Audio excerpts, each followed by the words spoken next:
L'inerzia del Ministero della Giustizia nei confronti delle rivendicazioni dei lavoratori e del servizio giustizia si protrae ormai da troppo tempo e quindi abbiamo deciso di intraprendere come estrema ratio un'azione di sciopero per sensibilizzare sia l'opinione pubblica che il Ministero a dare ascolto a quelle che sono ormai le richieste che da anni facciamo.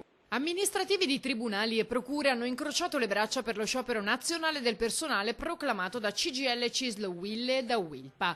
A Venezia la protesta è andata in scena alla Cittadella della Giustizia in Piazzale Roma. Questa situazione va avanti da molto tempo, numerosi sono stati i tentativi di ragionamenti con l'amministrazione attuale, col Ministro e anche con quello precedente. Purtroppo non hanno sortito un effetto positivo e siamo arrivati allo sciopero. Le motivazioni sono numerose e riguardano tutto il personale della giustizia in tutte le funzioni che vengono svolte. Mancate assunzioni, mancate riqualificazioni, mobilità forzate e salario accessorio non adeguato al tipo di professionalità dei lavoratori. Riguardo alle assunzioni è indispensabile la stabilizzazione dei precari che oggi gravitano nel Ministero della Giustizia e che non hanno ancora soddisfazione per un posto di lavoro che sia degno di questo nome. Da tempo i sindacati denunciano la crisi occupazionale e il preoccupante quadro delle fuoriuscite. Quando si fanno gli accordi vanno rispettati, il Ministero purtroppo a scapito anche del servizio che si dà alla collettività, perché anche questo noi guardiamo il servizio alla collettività, non riconosce la nostra dignità professionale, impedendoci le riqualificazioni,